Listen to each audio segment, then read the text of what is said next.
मतलब होता है कि चेतना है, चेत जाओ। आज से नया वर्ष मनाने का यह उद्देश्य होता है कि हम लोग चेते हैं कि हमारा एक एक पल बर्बाद न होने पाए। चेतना आ गई हमको, तो जो मोह निशा में संसार में हम सब सोए हुए हैं, तो धीरे धीरे यहाँ से चेतना हुई कि हमारा समय बर्बाद ना जाए, जिस लिए हमारा जन्म मिला है उस जन्म को हम सार्थक बनाएं। और जन्म हमारा जन्म इस संसार में किस लिए है? तो कहते हैं काम क्रोध मद लोभ नींद भय भूख प्यास सबही के मनुष्य देह संसार सराहत शोक स्नेह सी अकेले। काम क्रोध लोभ मोह नींद भय भूख प्यास सभी जीवों में है। चींटी से लेके चूहे से लेके विशालकाय हाथी शेर व्हेल इत्यादि जहाँ भी जीव जंतु हैं, सब खाना खाते हैं, सब सोते हैं, सब घर परिवार बसाते हैं, बच्चे पैदा करते हैं। यही गुण हमारे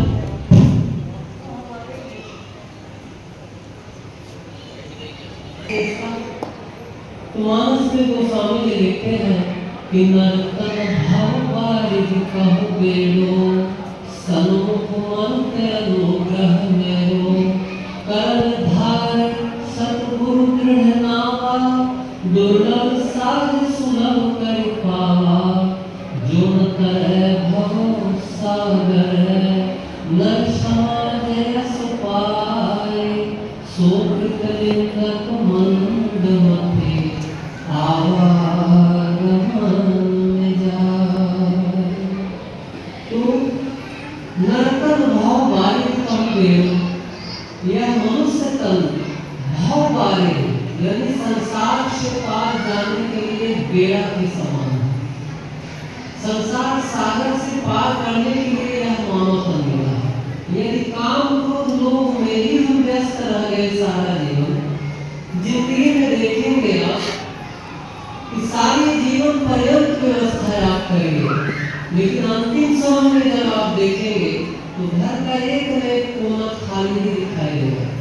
ऐसा लगेगा कि इतना हम नहीं बना पाए, ये काम अधूरा रह गया, सारा जीवन बीत जाएगा।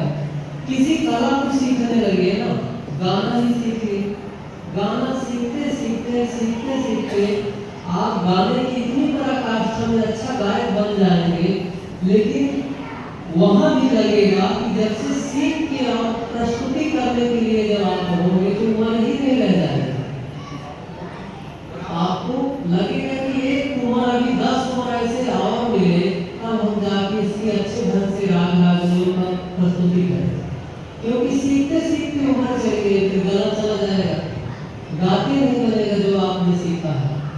तो गाने को ही ले लीजिए, एक जिंदगी आपको नहीं 10 जिंदगी भी कम पड़ेगी उसको प्रस्तुत करने में।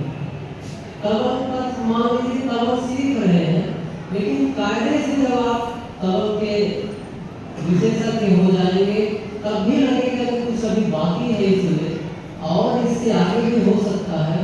और प्रस्तुति करने के लिए हाथ ही काम नहीं करेगा, बुद्धि काम नहीं करेगी। तो ये प्रकृति ऐसी विशेष है कि इसमें कितने भी गुण को सीखते जाएंगे, इसमें पराकाष्ठा नहीं पहुंच सकता व्यक्ति बिना भगवान के भजन के। इसलिए नर्तन भाव बारिक कहोगे, ये मिला है भवसागर से पार जाने के लिए। तो क्यों ना हम संसार में रहें, संसार में नहीं छोड़ना है। ये भी ना हो कि हम सब कोई घर द्वार छोड़ दें, साधु ही हो जाए, तो सबके अंदर प्रश्न उठता है कि फिर सृष्टि कौन चलाएगा, सृष्टि का क्या होगा, ये प्रश्न उठता है, बार बार उठेगा। यदि सब साधु हो गए और सब कोई भजन ही करने लगे तो संसार फिर क्या होगा, कैसे चलेगा, ये प्रश्न उठता है। लेकिन ऐसी बात नहीं है, आप केवल वार्तालाप कर रहे हैं, संसार छूट थोड़ी रहा है। आप यहाँ भी आ जाएंगे, साधु भी हो गए, तभी संसार में छूटता।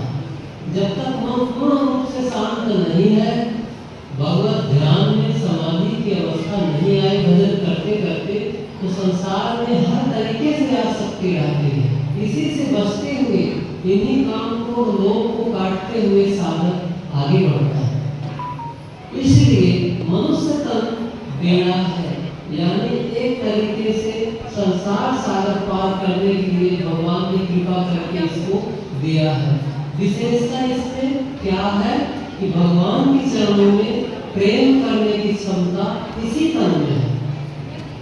बाकी कोई भी शरीर है, कोई भी जीव है, उसको कहो ध्यान लगाओ, भजन करो, ये प्रक्रिया वो नहीं कर सकता। चाहे कितना भी बड़ा जीव हो, चाहे कितना हो, पालतू कुत्ता बड़ा ईमानदार वफादार है, लेकिन उसको कहो ध्यान लगाओ तो वो नहीं जाने, चुपचाप बैठा तो भी बैठना चाहिए। लेकिन मनुष्य के अंदर, मानव के अंदर भगवान ने वो विवेक दिया है जिससे आप सब ध्यान, धारणा, समाधि, यम, नियम, आसन, प्राणायाम, प्रत्याहार, ये तमाम चीजों को करने की क्षमता आपके अंदर है और भगवान के चरणों में प्रेम करने की क्षमता है। इसलिए ये शरीर भगवान ने दिया। तो घर गृहस्थी से रहते हुए भी सबको आधा घंटा, 1 घंटे का ऐसा नियम बनाना है, रोज शाम सवेरे का नियम बने। प्रश्न आता है कि मन नहीं लगता, चाहे पुराने भक्त हो चाहे नए हो, सबका प्रश्न यही आएगा